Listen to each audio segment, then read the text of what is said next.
Hey there, it's your boy Foxy, back for more relationship stories.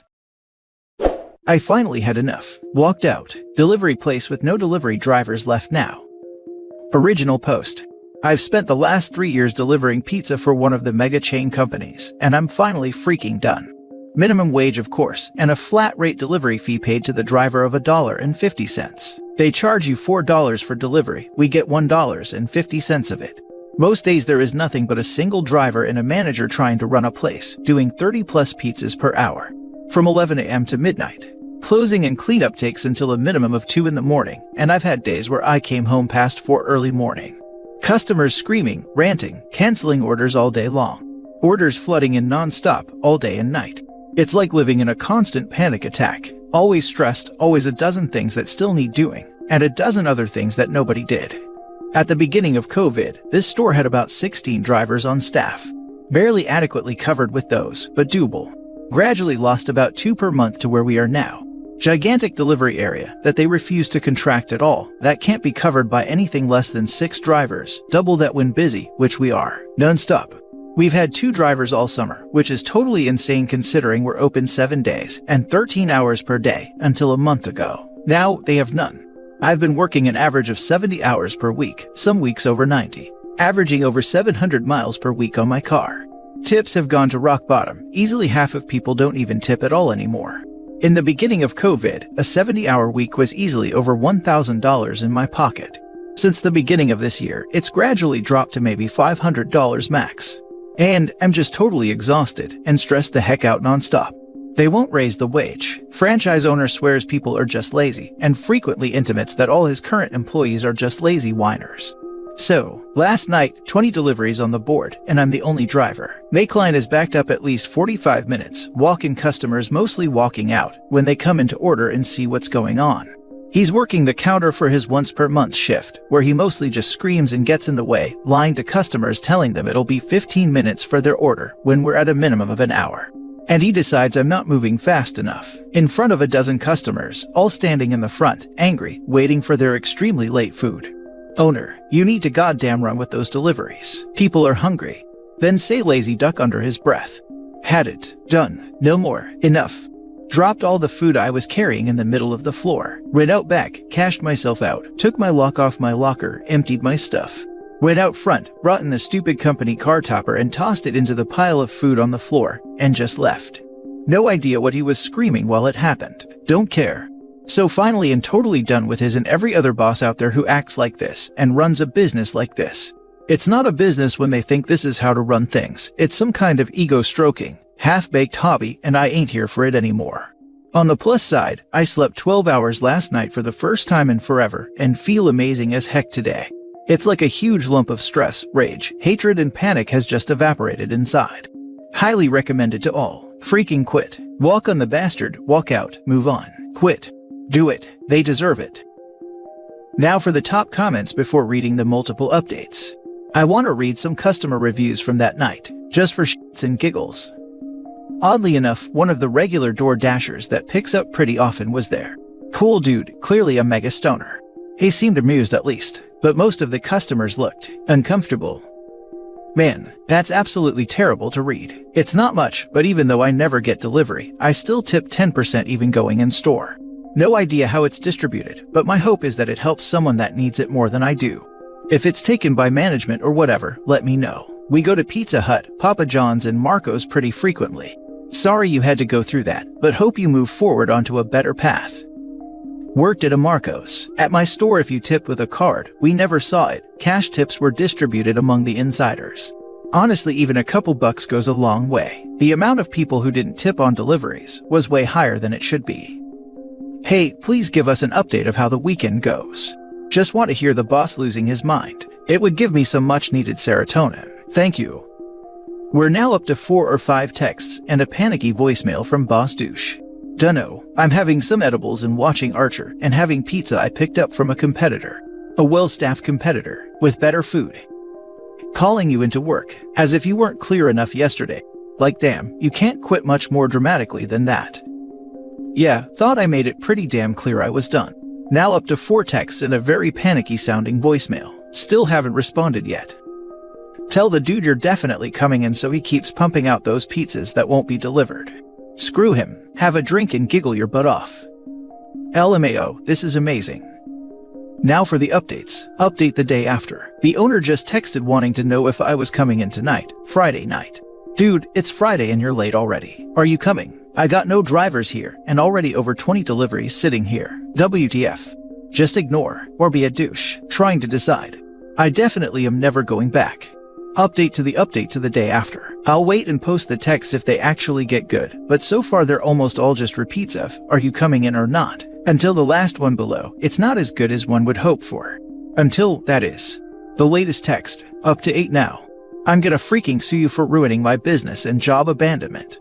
Don't know how that works, but I'm just high enough now to have responded. Hope your lawyer is cheap, because I worked for you cheap bastard, so you know I'm freaking broke. Free advice, don't sue poor people. We ain't got anything. Now, apparently, I'm fired. Woe is me. Sunday update. So, I'm fired, even though I quit. Don't care, but definitely filing for unemployment, since he was dumb enough to fire me via text after walking out. Can't wait for his freak out when they send through the paperwork for that. However, so I drove by this morning, thinking I'll be decent and return my uniform shirts and whatnot, try to act like an adult or whatever. And, he is closed today. Sign on the door, handwritten, that simply says, closed today due to lack of staff. Texted around to my former coworkers, and apparently his rage fits all night Friday, and all day and night Saturday, costed him 2 of his insiders and shift runners. There are only 4 left as it was, and the other daytime driver told him to go F himself, and walked out as well, midday Saturday. Dude is self-destructing, I guess, and doesn't seem to care if he torpedoes his business. Now he has absolutely no drivers, and only his store GM, and an insider, a 17-year-old who only works 10 hours a week after school, left. Oh well. Left my uniform shirts in the dumpster around the corner. Now for the full update. And how's your Thursday night going, guys? This is gonna be long. The TLDR is, he nearly gets himself arrested because he won't accept that I quit. So, got a knock on my door today, and I answer it to my former boss. Not happy about that, as I seriously dislike people just showing up at my house uninvited. Okay, what the heck? So, ex-boss, so now that you've had some time, are you ready to grow up and be a man and come back to work? Friday tomorrow, and I need my people. Me, the heck did you just say? Grow up and be a man. I quit. We're done. Go away. I don't have anything to say to you.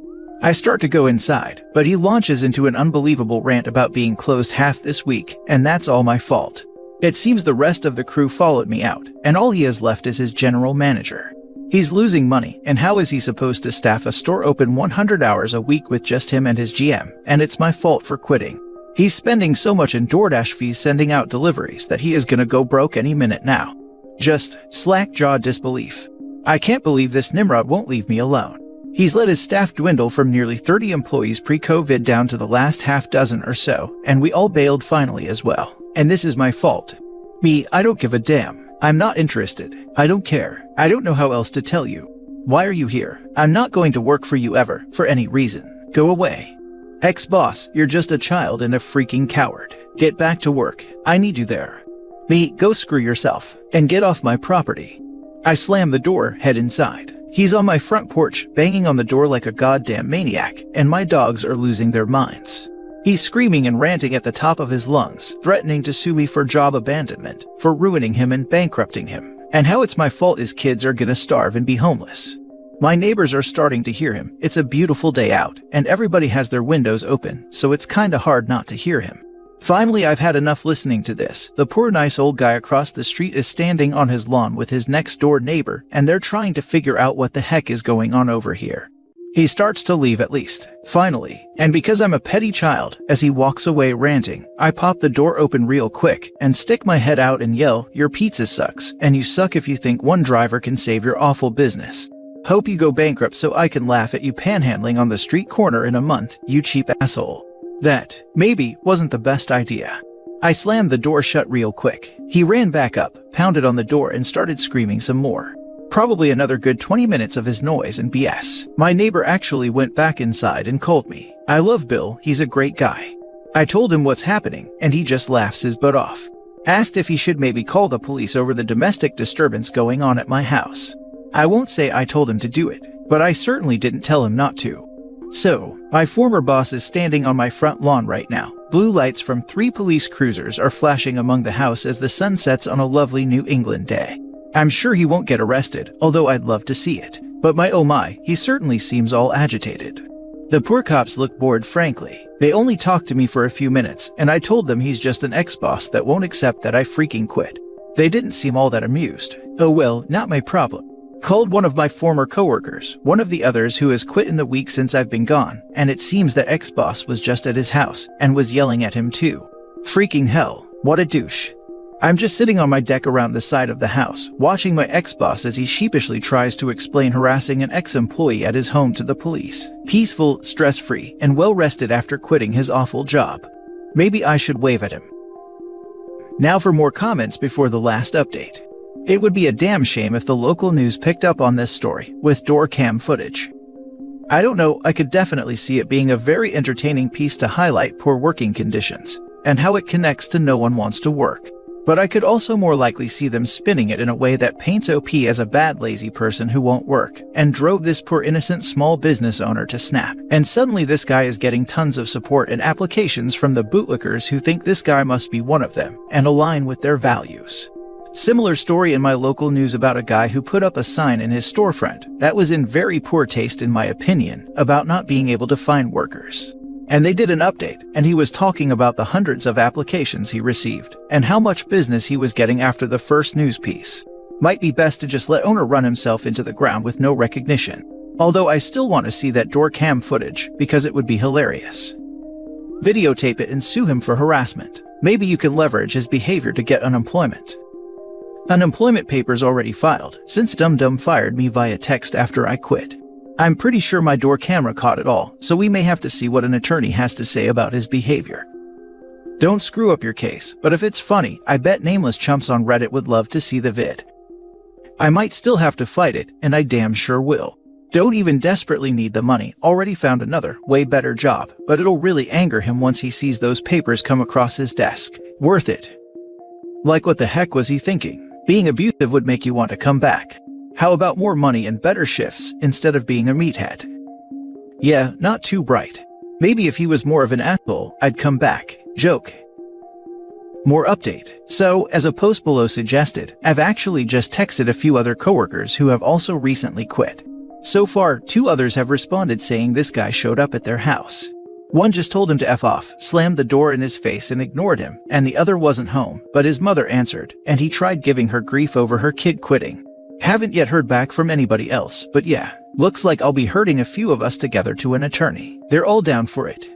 This is messed up. Dude can't be bothered to hire anybody for months, works his staff to death, demeans them until they walk out, and then goes to their house to be even more of an ass. Yo, this is getting fun now, for a petty prick with too much time on his hands. A keen sense of mess with me and find out, and a definite plan to call more than a few attorneys in the morning. Things just got good. He's working the counter for his once-per-month shift where he mostly just screams and gets in the way, lying to customers telling them it'll be 15 minutes for their order when we're at a minimum of an hour. He was really screwing over the OP here. I mean, I get why he wants to lie to the customers. If a customer calls and they hear it's a minimum of 1 hour wait, they're going to call a different pizza place. But who's going to tip a delivery driver who is at least 45 minutes late? After all, the pizza place said it was going to be 15 minutes, so this must be the delivery driver's fault. No wonder it was so easy to decide to just walk out. I have a coworker like that. She overpromises so she gets happy clients kissing her behind, and then it's the rest of us who have to deal with the reality. My department had a boss like that. Ended up having something like 200% annual turnover in an industry where 25% is normal. And because she overpromised, and neither she nor her staff ever delivered, our constituents, both internal and external, stopped trusting us as a department. I came on board about 6 months after she was finally driven out, and I still have to deal with cleaning up her messes with internal clients. Isn't the first lesson of business to underpromise and overdeliver? Like, I'm sure a customer would be delighted to hear I can fart rainbows, but I absolutely know it's not going to happen. And I'm only going to end up disappointing them and embarrassing myself when I can't. That is absolutely rule number 1 at the business I own, and I have a 100% satisfaction rate with every customer I've ever had. It does, however, seem to me that I'm in the minority, as every other business I've ever worked at, including my day job, does exactly the opposite, and they can't understand why everyone is stressed and everything is in chaos. OP is right, his former boss is an absolute Nimrod, losing staff hand over fist and belittling the ones he had left until they too had enough. What a fantastic example of how not to run a business. I go on that sub because this was actually the normal way to run a business pre-COVID. Food service sucks. Then they fired most of their employees during 2020 instead of using the PPP loans. Then they got slammed as we were freed from lockdowns. They tried business as usual and were shocked at the walk-offs. It's been fun to watch. Shouldn't have bought that Lexus with your PPP. I have zero care to give. A lot of the small business owners I know who got the PPP loans used them the way they were intended and were genuinely concerned about their staff. But the ones who didn't, who used that money to finance personal purchases and still laid off staff and cut corners and were just general douche nozzles, infuriated me. And it's not like anyone on the ground floor watching this couldn't see it coming.